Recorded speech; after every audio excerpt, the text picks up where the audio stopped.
Silakan duduk semuanya. Shalom. Shalom. Saya lagi shalom.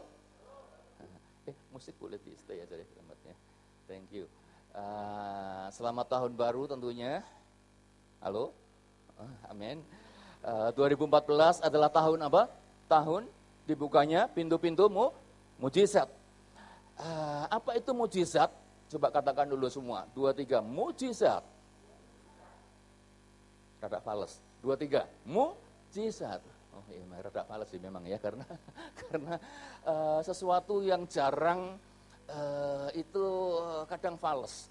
Tetapi biar hari-hari ini, apalagi kalau kita percaya 2014 adalah tahun dibukanya pintu-pintu apa? Mujizat. Maka mari kita lebih sering memperkatakan mujizat. Karena yang namanya mujizat di dalam hidup yang modern seperti ini, itu kan sudah merupakan barang langka. Gitu kan. Apa sih sebenarnya definisi mujizat? Mujizat adalah sesuatu yang bekerja melampaui hal-hal yang kodrati, hal-hal yang natural. Hal-hal yang supranatural itu adalah mujizat. Halo, amin, amin. Dan sudah terlalu lama gereja Tuhan mungkin sudah nggak main jurus yang namanya mujizat ini gitu loh. Dan sesuatu yang sudah lama nggak dipakai, itu memang biasanya rada ada error-error dikit. Betul nggak? Coba, saudara, di rumah kita punya alat-alat elektronik, apa kayak namanya lah, terserah lah, bisa mesin cuci, kayak bisa komputer, kayak bisa apa aja dah, benda-benda alat perlengkapan elektronik kita, kalau sudah terlalu lama nggak dipakai, gitu kan, sekalinya kita mau pakai, biasanya rada eok gitu, eok ya. Bermasalah lah, kenapa kek, apanya kek, tidak bisa bekerja dengan seharusnya, kadang-kadang bisa begitu. Karena apa? Sudah terlalu lama nggak dipakai. Nah, mujizat juga gitu.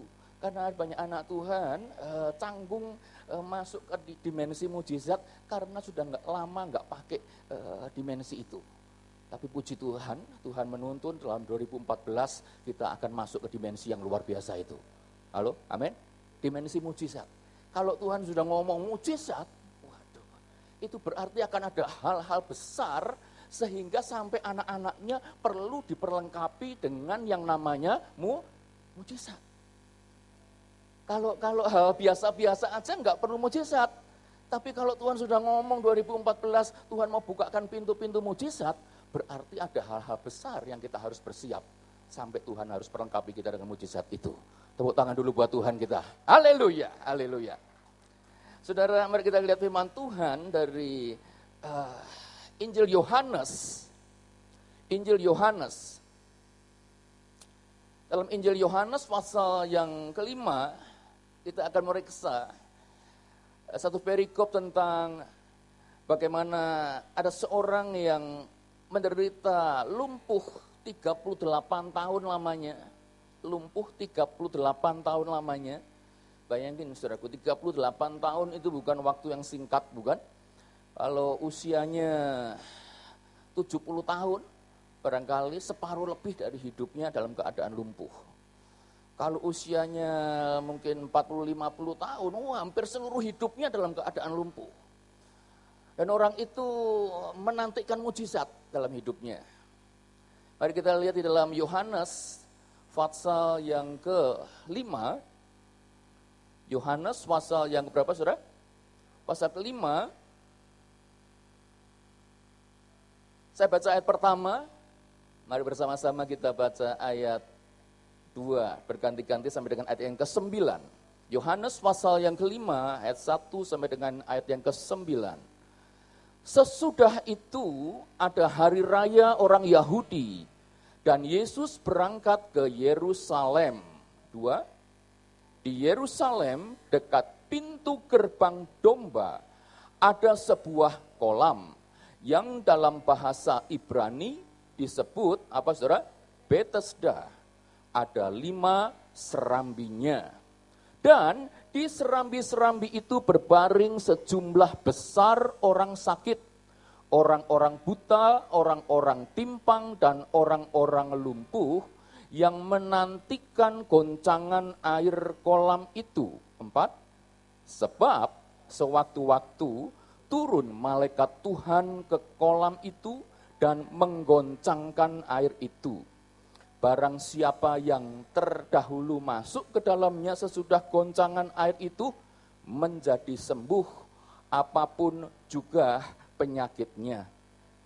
Ayat 5, di situ ada seorang yang sudah 38 tahun lamanya sakit. Ayat 6, ketika Yesus melihat orang itu berbaring di situ, dan karena ia tahu bahwa ia telah lama dalam keadaan itu, berkatalah ia kepadanya, maukah engkau sembuh? Ayat 7, jawab orang sakit itu kepadanya, Tuhan, tidak ada orang yang menurunkan aku ke dalam kolam itu apabila airnya mulai goncang. Dan sementara aku menuju ke kolam itu, orang lain sudah turun mendahului aku. Ayat 8, kata Yesus kepadanya, bangunlah, angkatlah tilammu, dan berjalanlah. Ayat 9 bersama-sama, 3, 4, dan pada saat itu juga sembuhlah orang itu. Lalu ia mengangkat tilamnya dan berjalan. Yang percaya katakan amin. Saudara, firman Tuhan bercerita tentang satu kisah yang terjadi di satu tempat, satu kolam di situ yang bernama Bethesda. Bethesda artinya, Bet itu rumah, kita tahu. Hesda itu artinya anugerah. Jadi Bethesda itu artinya adalah rumah apa? Anugerah. House of Grace. Rumah anugerah. Saudara, Tuhan rindu hidup kita ini, bait sucinya ini adalah menjadi rumah anugerah. Yang mau katakan amin.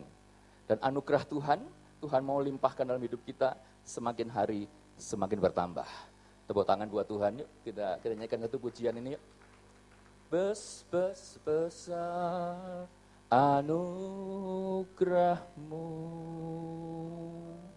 berlimpah kasihmu, semakin hari semakin bertambah, besar anugerahmu, besar anugerahmu, berlimpah kasihmu, semakin hari semakin bertambah, besar anugerahmu, semakin hari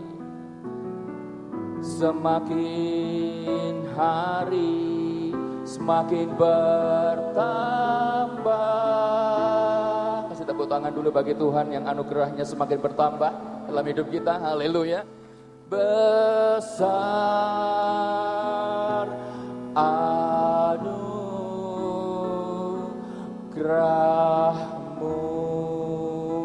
Haleluya, haleluya. Tuhan merindukan anugerahnya semakin hari semakin bertambah. Dari Januari, masuk Februari, nanti Maret, April, Mei, Juni, Juli, Agustus, September, Oktober, November, Desember. Anugerah Tuhan semakin bertambah. Tidak semakin berkurang, tetapi semakin bertambah. Bethesda.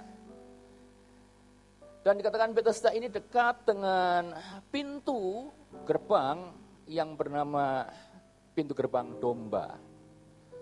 Dekat, itu berarti punya korelasi yang erat. Kalau anugerah Tuhan kita rindu makin bertambah dalam hidup kita, kita harus makin dekat dengan anak domba Allah itu. Halo, amin? Amin? Sebab dialah sumber anugerah itu. Jadi dikatakan di situ bahwa ada satu kolam di sana dan ada seorang yang lumpuh di sana pada tilamnya, terbaring pada tilam, dan 38 tahun sudah dia sakit di sana. Kolam ini dipercaya membawa kesembuhan ketika ada sesekali accidentally terjadi malaikat Tuhan turun dan menggoncangkan air itu.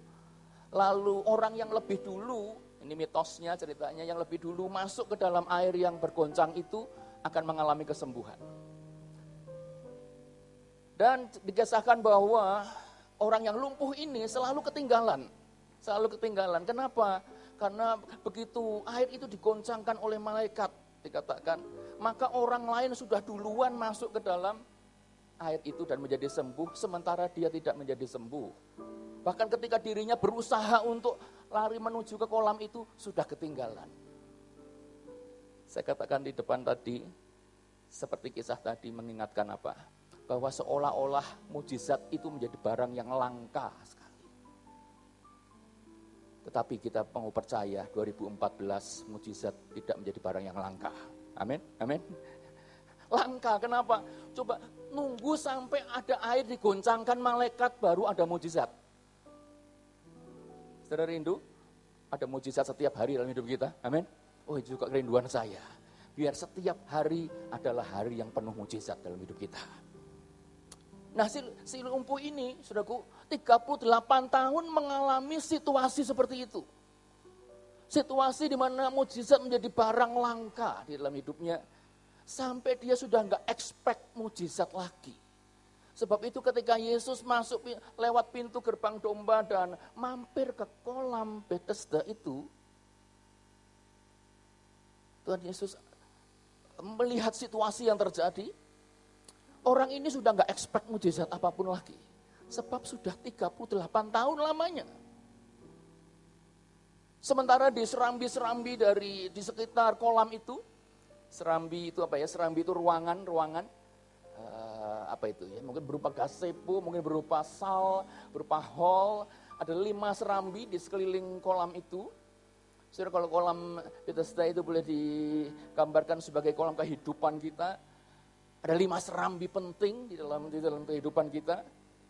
Mungkin kalau sudah hampiri serambi yang satu, ada pintu di sana dengan satu tulisan di atasnya, serambi kesehatan jasmani. Lalu saudara coba hampiri lagi serambi yang lain, di sana ada tulisan serambi kesehatan jiwa. Lalu saudara coba hampiri lagi serambi yang satunya lagi, ada serambi dengan tulisan serambi kesehatan ekonomi dan keuangan. Halo, amin? Amin, ekonomi keuangan perlu sehat. Yang percaya katakan amin. Meskipun LPG naik, listrik naik, Tuhan berjanji keuangan ekonomi kita akan tetap sehat. Amin. Tepuk tangan dulu buat Tuhan kita. Haleluya. Ada serambi yang lain mungkin kita lihat, oh di situ serambi tulisannya serambi kesehatan keluarga. Karena keluarga juga perlu sehat. Lalu ada serambi yang lain kita lihat, oh ini serambi apa? Oh serambi pekerjaan, bisnis ataupun pelayanan. Saudara, ada 5 serambi penting di dalam kehidupan kita. Tuhan mau hadir dan melawati serambi-serambi kehidupan kita 2014. Amin. Tetapi sayang sekali si lumpuh ini sudah enggak expect mujizat lagi. Nah ini, kalau kita mau mengalami yang namanya mujizat sepanjang 2014, syarat yang pertama cuma sederhana. Harapkan mujizat. Ayo perkatakan 2, 3. Harapkan mujizat. Sekali lagi 2, 3. Harapkan mujizat. Survei membuktikan, saudara, ini sebuah survei mengatakan begini. Yang namanya mujizat, saya ulangi, yang namanya mujizat ternyata cenderung menghampiri hidup seseorang yang mengharapkannya. Nah, saya ulangi sekali lagi. Yang namanya mujizat cenderung menghampiri hidup seseorang yang apa saudara? Mengharapkannya. Siapa di sini rindu dihampiri mujizat? Halo, amin. Atau mau dihampiri masalah, kesialan, tidak ada yang mau, bukan? Amin. Setiap kita mau dihampiri mujizat. Kalau kita mau dihampiri mujizat, harapkan mujizat. Nah si lumpuh ini sudah enggak harapkan mujizat, sebab sudah 38 tahun kondisi yang seperti itu. Sampai ketika Tuhan Yesus ada di depannya pun, Tuhan Yesus sampai nanya dulu, maukah engkau sembuh? Maukah engkau sembuh? Padahal kalimat sebelumnya diterangkan bahwa Tuhan Yesus sudah tahu bahwa ia sudah lama dalam sakitnya itu. Sudah tahu atau tidak tahu, saudara? Tahu kan ya? Tahu kok nanya? Ada ngeselin nggak, saudara? Ngeselin nggak kalau kita lagi terbaring besuk, terus sudah tahu sakit, ditanya mau sembuh apa enggak, rasanya ngeselin kan ya? Ya sudah jelas lah, namanya orang sakit pasti mau sembuh. Tapi masalahnya ini sudah 38 tahun, sehingga orang ini sudah nggak expect lagi, nggak mendambakan lagi, nggak punya hasrat lagi, nggak punya desire lagi tentang yang namanya mujizat. Sebab itu ketika Tuhan Yesus tanya, maukah engkau sembuh? Dia jawabnya apa? Gini loh, masalahnya kalau air itu mulai goncang, orang lain sudah duluan masuk. Dan kalau tuh aku mau lari ke sono, nggak keburu. Saudara, orang kalau sudah lama nggak rindukan mujizat, kalau ngalamin masalah, ngalamin jalan buntu, biasanya langsung salahkan orang lain, situasi yang salah. Sudah salahkan orang lain, salahkan dirinya sendiri juga. Ya kan, gitu kan? Orang lain sih begitu, diriku sendiri juga gitu, nggak keburu aku lari ke sana. Saudara, itu sebabnya Tuhan Yesus nanya, maukah kau sembuh nggak sih sebetulnya? Engkau rindu mujizat nggak sih sebetulnya dalam hidupmu? Saudara, saya renungkan kenapa Tuhan Yesus sampai nanya kayak gitu. Benar, karena ini orang sudah nggak expect mujizat. Buktinya dia jauh-jauh dari kolam itu. Taruh kata itu betul, kolam memang bawa kesembuhan. Saudara, memang ada berkembang mitos tentang kolam itu. Apa kolam itu penyembahan berhala kah, bla bla bla, pokoknya ada legenda, ada mitos yang berkembang tentang kesembuhan kolam itu. Taruh kata betul itu kolam membawa kesembuhan, ngapain dia jauh-jauh dari kolam itu? Kalau saja dia memang benar-benar merindukan mujizat, saudaraku. Kalau memang niat merindukan mujizat, kalau perlu dia tidur di pinggir kolam. Gitu loh, saudaraku ya. Jadi begitu airnya goncang, langsung guling aja, jebyur masuk ke sana gitu kan. Kalau niat rindukan mujizat. Banyak orang merindu mujizat tapi jauh-jauh. Rindu kebangunan rohani tapi jauh-jauh dari kebangunan rohani. Gitu. Survei membuktikan lagi. Di banyak tempat gereja yang orangnya lebih dikit dari kursinya. Nah ini coba oleh kanan kiri kita lebih banyak kursinya atau banyak orangnya kira-kira pagi ini. Oh iya, 50-50 lah, anggap aja begitulah ya. Herannya itu banyak yang duduknya maunya di belakang. Gitu. Kecuali petugas memang multimedia harus di belakang kan. Tapi di banyak tempat itu sampai saya sudah tahu udah Boas, WL, worship leader itu sudah trauma dah. Udah nggak berani lagi untuk ngajak berdiri itu sudah nggak ada iman lagi kayaknya udah gitu deh. Di banyak tempat. Ngerti saya udah tahu deh. Kenapa ya? Tahu kalau kita perlu dekat sama kepengaruhan ini tapi malah menjauh gitu loh. Halo? Mending kalau datangnya awal, aku yang datangnya telat. Duduk di belakang datang telat.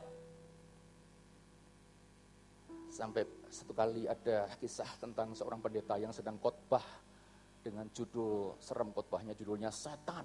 Gitu, saudara. Judulnya apa, saudara? Setan. Ini jemaat yang suka datang telat, duduknya di belakang. Pas si pendeta khotbah gini, setan musuh kita harus waspada. Suatu saat setan ada di belakang kita, saudara-saudara. Kaget ya, aduh, aku datang telat disindir sebagai setan. Lalu dia mulai bergeser, cari duduk di depan sekarang. Cari duduk di depan, pas pendetanya nggak sengaja ngomong, setan musuh kita bukan hanya di belakang kita, saudara-saudara. Suatu saat setan juga menghadang di depan kita, gitu saudara. Waduh, sudah pindah depan, masih dibilang setan juga. Kebangetan ini pendeta. Akhirnya dia berkeliaran mencari tempat yang rasanya pas gitu saudara. Pas pendetanya ngomong gini, setan musuh kita itu seperti singa yang mengaum-ngaum, yang berjalan berkeliling mencari mangsa gitu saudara. Waduh, dia nggak tahan lagi, dia tuding pendetanya di mimbar, setan juga ada di mimbar noh, gitu katanya gitu saudara. Saking marahnya, Saudara, ya ada orang seneng katanya mau kebangun rohani. Tapi kenapa ya nggak mau deket-deket sama kebangunan rohani gitu loh. Halo, amin. Kalau kita rindu mujizat, harapkan mujizat setiap hari. Kejar mujizat, kejar sumber mujizat, yaitu Tuhan kita. Tepuk tangan bagi Tuhan kita sekali lagi. Haleluya, haleluya, haleluya. Harapkan mujizat. Kita mesti respon. Tahun 2014 adalah tahun dibukanya pintu-pintu mujizat, itu mesti direspon. Kalau nonton bioskop, apa itu 21 kayak apa kayak, ya kan? Kalau sudah diumumin, pintu teater 4 sudah dibuka, gitu kan? Bagi yang sudah mempunyai tiket, dipersilahkan masuk. Kira-kira perlu respon apa nggak respon, saudara? Oh, ntar dulu lah, mau shopping dulu lah, kemana dulu lah, akhirnya kita nggak jadi nonton. Kita perlu respon ketika pintu itu Tuhan sudah mengatakan dibuka. Halo, amin? Respon dengan apa? Dengan satu kerinduan sama Tuhan. Ada satu tips untuk kita bisa mengalami yang namanya mujizat setiap hari. Ya kan ini saya belajar mulai masuk awal tahun ini saya mau Tuhan mensyukuri mujizat-mujizat kecil dalam hidup saya. Tuhan ajarkan itu. Kalau mau mujizat yang besar, mulai syukuri mujizat-mujizat kecil. Oh gitu, iya. Mujizat kecil apa? Bangun pagi tadi, melek mata, ya kan? Syukuri itu mujizat. Halo, amin? Lupa melek kok mujizat? Loh iya, sebab ada orang tadi malam merem, pagi nggak melek-melek lagi. Gitu. Jadi kalau tadi pagi bisa melek, itu mujizat. Halo? Lihat. Istrikah, suamikah di samping kita, mujizat. Halo, lihat matahari terbit, mujizat. Kalau kita mensyukuri mujizat-mujizat kecil, mujizat besar akan menghampiri kita.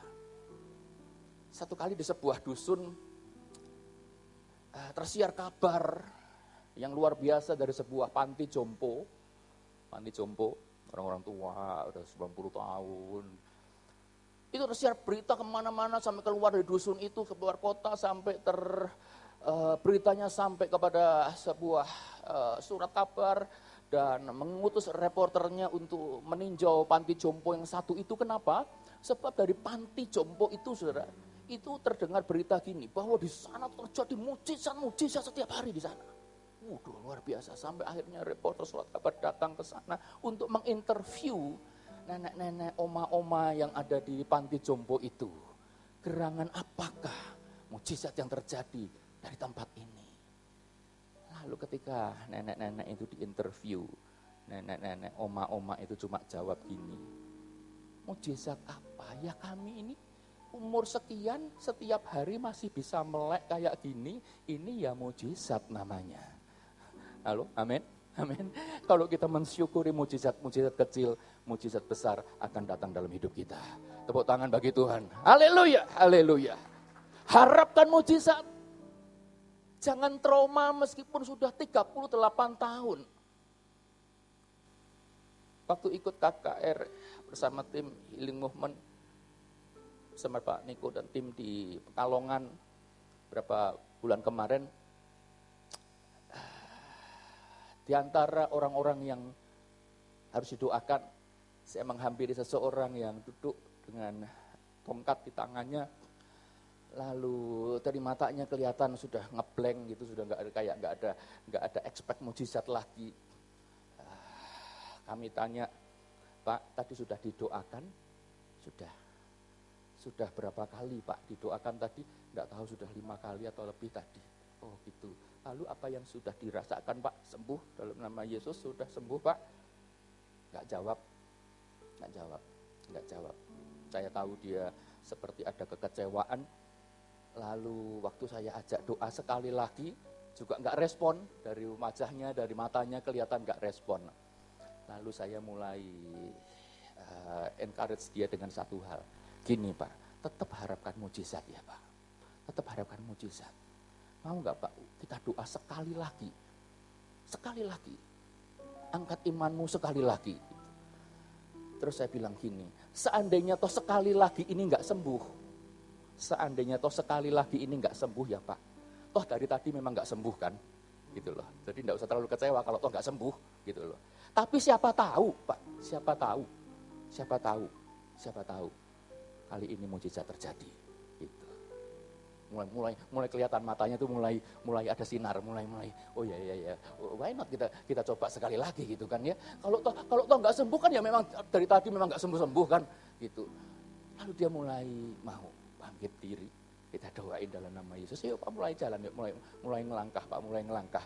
Lalu dia mulai melangkah, masih pakai tongkatnya, jalan Saudara.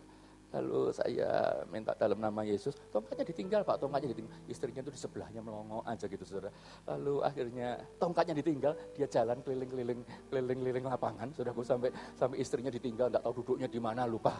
Itu yang Bang Wilyar umumkan di panggung, dicari istri dari bapak ini karena tadi dia keliling lapangan sampai enggak tahu duduknya istrinya di sebelah mana. Saudara, harapkan mujizat. Halo, amin. Jangan trauma sekalipun sudah 38 tahun, harapkan mujizat. Apalagi mumpung pintu mujizat sedang dibukakan. Tepuk tangan buat Tuhan sekali lagi. Haleluya, haleluya, haleluya. Lalu yang kedua apa Saudara? Dikatakan angkat tilammu dan berjalanlah. Angkat tilammu dan berjalanlah.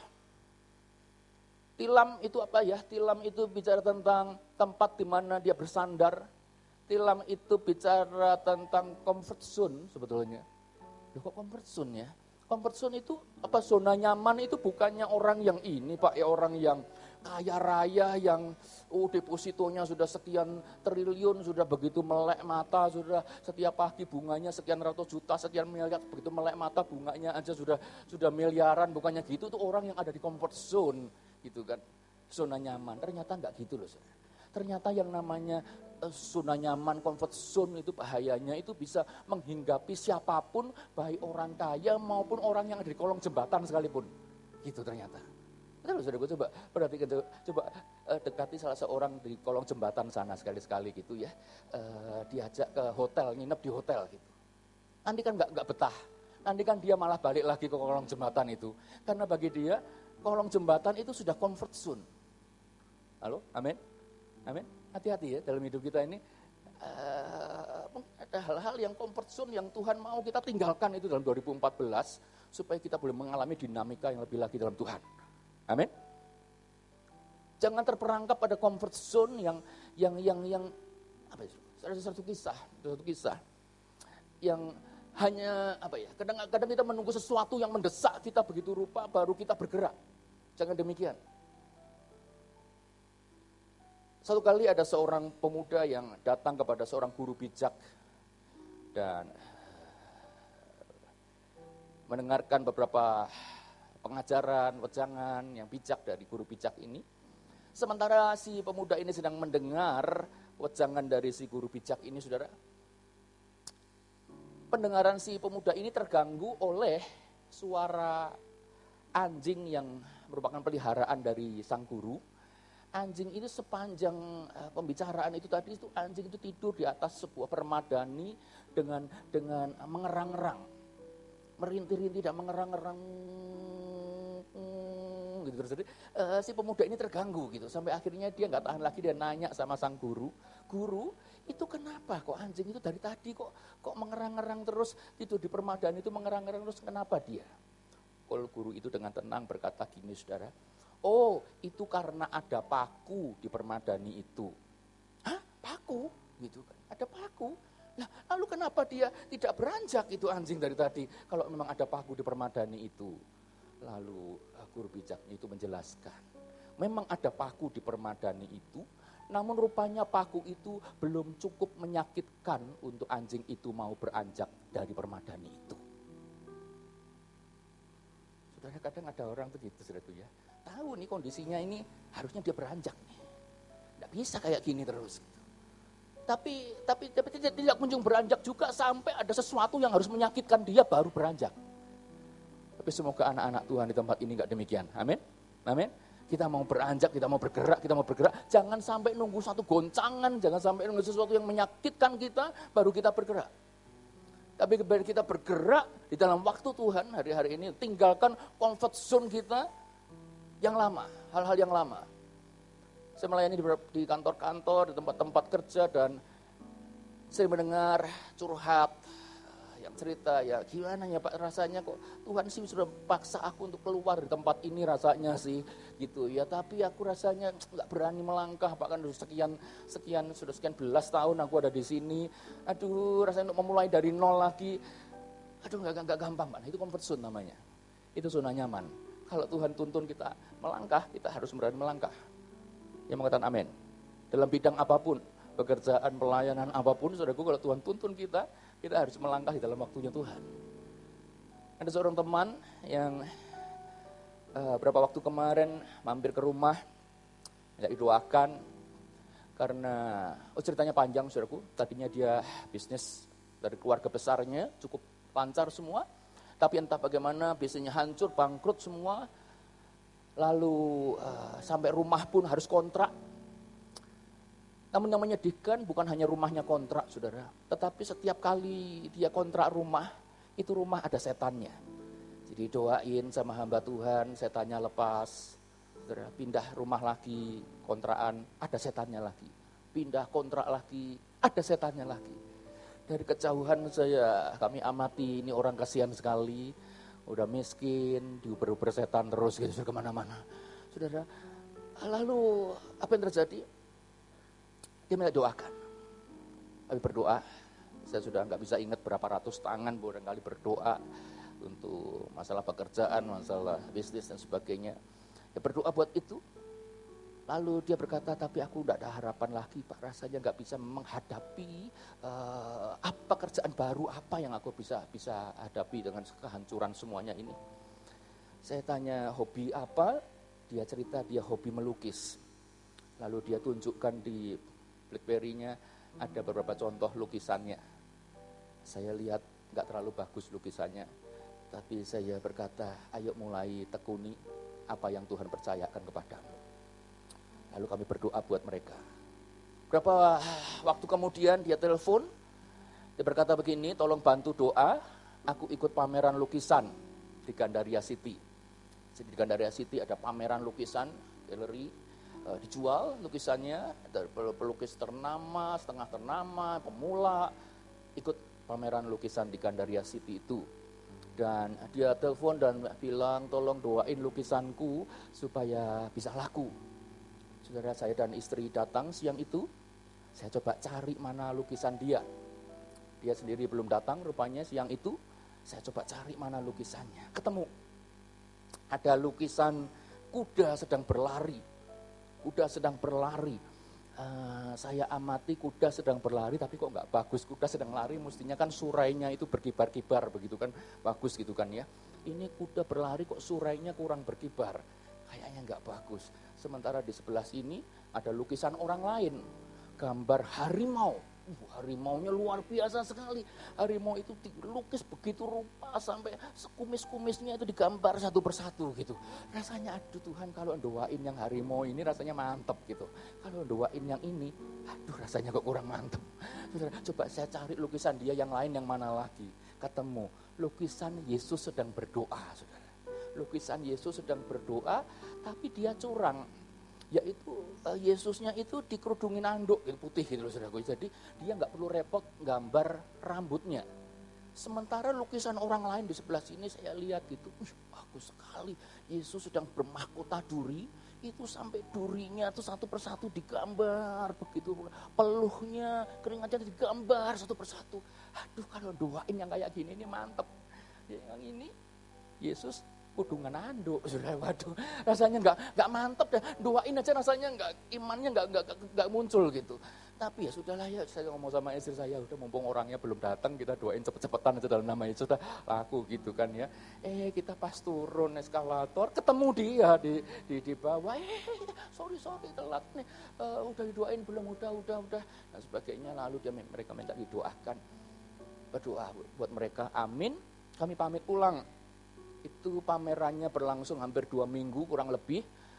Hari-hari berlalu kami sudah lupa, tiba-tiba ada telepon dari mereka. Dan mereka bilang tolong doain dong lebih kenceng lagi. Kenapa? Lukisanku kok gak laku-laku, yang lain sudah pada laku, lukisanku gak laku. dalam hati kami lah lukisan jelek kayak gitu, gue bisa laku gitu saudara. Ya 15 juta lukisan kayak begitu, kuda lari nggak pakai surainya, nggak berkibar. Tuhan Yesusnya dikudungin anduk, curang kamu gitu kan. Tapi karena dia minta dukungan doa, kita akhirnya minta, ayo mujizat masih ada ya, doa ya mujizat masih ada ya. Meskipun hati kami sendiri rasanya kebet-kebit gitu saudara. Tapi puji Tuhan, beberapa hari kemudian dengar kabar, puji Tuhan, lukisanku yang kuda itu laku. Wah, puji Tuhan, haleluya, hati saya sukacita. Lalu tinggal satu lagi nih, lukisan yang Yesus tadi. Saudaraku, saya mendengar kesaksian, nyaris sebelum pintu pameran ditutup. Saudara, lukisan Yesus kudungan anduk itu juga laku. Puji Tuhan, tepuk tangan buat Tuhan yang baik. Haleluya, haleluya. Mungkin ada hal-hal yang Tuhan akan usik di dalam 2014 ini, comfort zone kita. Kita maunya kayak gini, tapi Tuhan bisa usik untuk ke hal yang lain, biar kita taati akan tuntunan Tuhan. Halo, amin, amin. Supaya mujizatnya boleh semakin nyata dalam hidup kita. Yang mau katakan amin. Ayo kita tundukkan kepala, kita berdoa. Haleluya, haleluya.